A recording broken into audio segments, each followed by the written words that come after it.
welcome to this short overview of how we can use Simufact additive to simulate the 3D printing of a part. The part we're going to look at, you might remember if you've seen my previous video on Apex Generative Design, was this shelf bracket that we designed. So we used the new Apex Generative to come up with this very organic, un-machinable, un-castable part, but one that would be 3D printable. So we want to look at this and try and determine, is it going to be printable to a satisfactory quality. So just close that down. And we look at Simufact additive. So I'm going to create a new project, and I'm going to leave it with the name project. And it takes us through a little wizard to begin with. So the first thing we do is we select the machine we're going to use, and I'm just going to do a mechanical simulation here. And this uses a material model that builds in the thermomechanical effects into a simple mechanical model. It's an approximation, but it's a pretty good approximation, and it gives us a reasonable comparison between printing at different orientations. So I accept that, and I'll work my way through these menus here. So first thing I need to do is import a part, and I'm going to take the STL file that I'd previously exported from Apex Generative. So it brings up the part here. I'm going to use the positioning to automatically center it within the machine, and it gives me a warning. And this warning is basically that the part as imported is interfering with, it's occupying the same volume as the base plate. So what I'm going to do is I'm just going to edit the positioning on this. So the first thing I'm going to do is I'm going to rotate it about the X direction 90 degrees so that it's there laying in that orientation. And then what I'm going to do is I'm going to move it in the global Z. And the first thing I'm going to do is move it down 10, so you can see that that's still penetrating. And what I want to do is move it up a few units. So I'll do that. So it's there, it's about touching, and I go 1, 2, 3, 4, 5 further up, like that. So now the part is in position in the tank. The next thing I need to do is generate my supports. So I can come in here and I can just generate support structures for the part. There's a lot of parameters that you can play around with, but for the purposes of this, I'm just going to hit the button to generate supports. And this analyzes the shape of the part and looks at areas that would be unsupported while printing, and automatically creates solid representations of that part of the process. So it takes a minute or so to do that. So we will pause and resume when it's ready.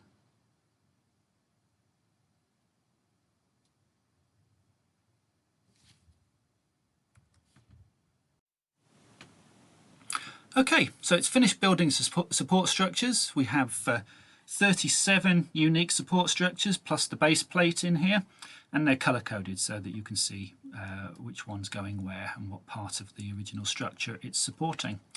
The next step down is to look at material properties.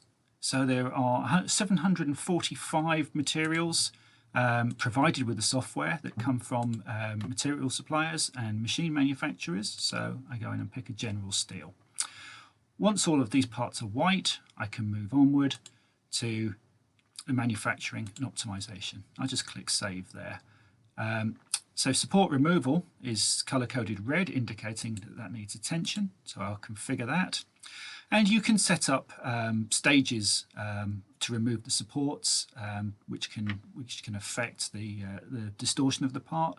But what I'm going to do is I'm going to put them all in for immediate removal there. So you can see the build stages of the part. So build it, release from the base plate, and then remove the supports.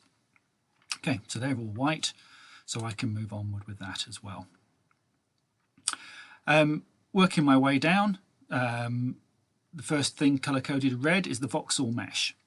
So Voxel meshing means we're going to divide the build space up into cubic elements determined by a size, and as the analysis runs, it will turn on the appropriate layers of material as it builds up. So where there is steel, where there would be steel formed by the printing process, those elements are turned on, and then the built-in material model simulates the distortion effect from the cooling as the part cools.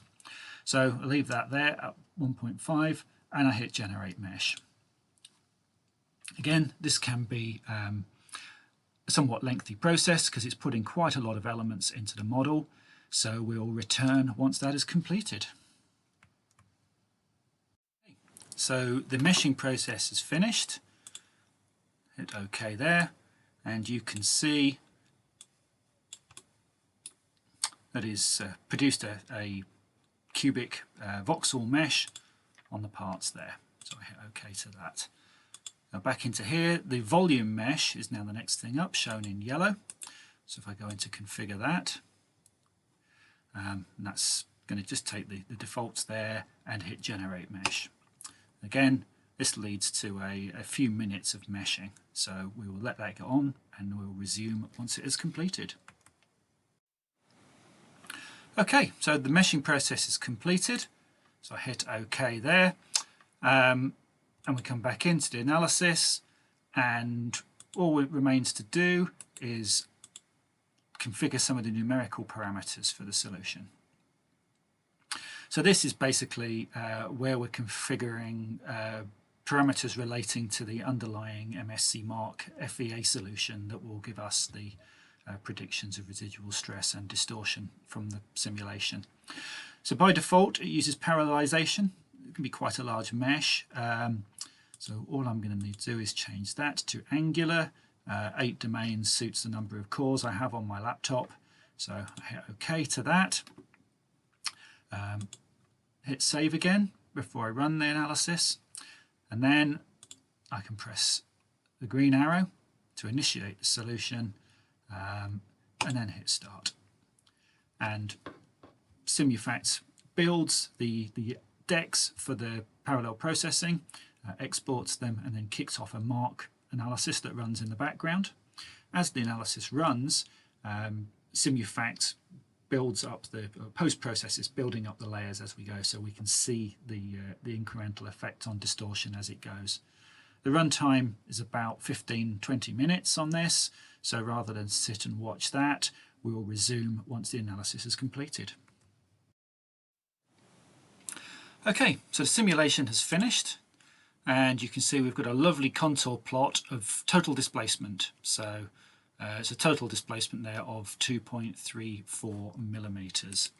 So I can toggle on there to see the intermediate steps of the build, and then we can play through to show how the material, both of the part and of the support structures, was built up as time went on.